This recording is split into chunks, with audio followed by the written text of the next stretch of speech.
What do you think about when you hear the word career? For some people, it's the thought of going to work. For others, it could be, what do I want to do with my life? For me, it's what gives me purpose that will provide the life I desire. In this episode of the Take a Step podcast, I'm excited to continue this 5-part series where we're covering all the core values behind Take a Step. And here in part 3, we'll discuss all things career. Here we go. What's going on, and welcome to the Take a Step podcast. I'm your host, Josh Johnston, founder of Take a Step. It's a community that's focused on bringing together like-minded individuals who are all focused on growth so that we can really push each other towards maximizing each individual's God-given potential. If you find value in this podcast, please leave a rating and review on whichever platform you're listening. It really helps us to continue to grow the community and ultimately change more lives for the better. Feel free to give us a follow on social media at __ take a step _ and reach out to me if you have any questions or just want to connect. With that being said, let's dive in. I drove all over the Pacific Northwest to various track meets. Between races, I'd chat with coaches, the runners, the fans, and show them my wares. The response was always the same. I could not write orders fast enough. Driving back to Portland, I'd puzzle over my son's success at selling. I'd been unable to sell encyclopedias, and I despised it to boot. I'd been slightly better at selling mutual funds, but I felt dead inside. So why was selling shoes so different? Because, I realized, I wasn't selling. I believed in running. I believed that if people got out and ran a few miles every day, that the world would be a better place, and I believed these shoes were better to run in. People sensing my belief wanted some of that belief for themselves. Belief I decided is irresistible. So, first off, I want to say if you have not read Shoe Dog by Phil Knight and you have a passion for entrepreneurship, then it is absolutely a must read. Go pick it up, read it cover to cover, because in it, he dives into the roller coaster ride that entrepreneurship is, especially if your dream is to build a business that has anywhere near the footprint and scope that Nike has today. He went through crazy highs and crazy lows and risked it all multiple times. And we can take a lot out of that because with high risk yields high reward. I've heard Andy Elliott say, not doing anything is the biggest risk of all. Oftentimes we sit back and want to play it safe because we don't want to risk anything and we want to be safe and secure. But there's not high reward in that path. With high risk yields high reward. And in this takeaway of Shoe Dog, he really uncovers the idea of belief. He says, I realized I wasn't selling. I believed in running. I believed that if people got out and ran a few miles every day, then the world would be a better place, and I believed these shoes were better to run in. People sensing my belief wanted some of that belief for themselves. Belief, I decided, is irresistible. So how did he get to this point of belief? He first discovered and uncovered his purpose, and his purpose is right here.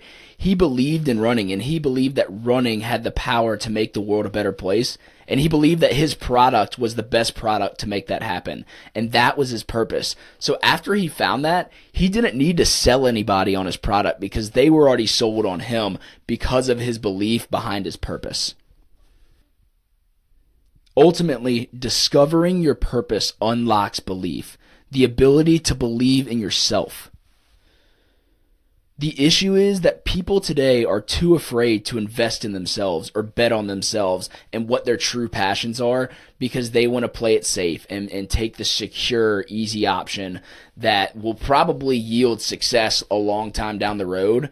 But for me personally, I want to chase a passion. I want to find purpose behind what I'm doing and go 100% full speed ahead towards unlocking that potential. People who fail to find purpose behind their work end up getting stuck, and they get stuck in three ways. They either don't know their options, they have limiting self-beliefs, or they don't have the support that they need. They don't know their options, so they don't know what's out there. They don't know how they can take this passion that they may have and turn it into a revenue-generating career. Or they have limiting self-beliefs.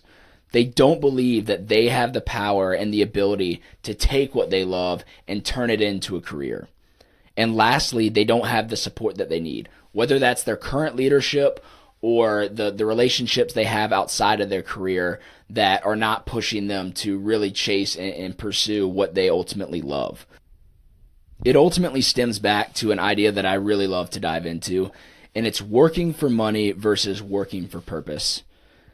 Don't sacrifice time for money when money is the means that will afford us the time that we want. And really, it falls back on the leadership of an organization. Because great leaders build teams who don't work for money, but rather work for a purpose. And that's on the leaders to help that team discover that purpose. And if you're part of a team who doesn't have a purpose behind what you're doing, and you're just working 9 to 5, clocking in, clocking out, working for the weekend, waiting for your paycheck every week or every other week, then go to your leaders in your organization and help them help you discover that purpose behind your work. Go to them with those questions. And good leaders love it when their teams bring them questions because it helps their team grow. John Acuff says, leaders who can't be questioned end up doing questionable things. Good leaders love questions. Bad leaders hate questions. There are a few studies that I've looked over which dive into the psychology behind high-performing individuals and really understanding what the psychological effects are on an individual once they get to that point of success. And the results are actually pretty profound. The results usually tend to lean towards the side that many high performers are miserable. So why? That begs the question, why? Why is it that when someone gets to a point that they've been working so long and hard to get to, why do they end up being miserable at that point? And in my opinion, it comes down to 2 reasons. Number 1, today's world is filled with the need for instant gratification. And then number 2, people choose worldly successes thinking that that will bring them fulfillment. So, on the topic of today's world being filled with instant gratification, growth-minded professionals today are constantly searching for ways to fast-track their successes versus allowing successes to come naturally so that you're prepared.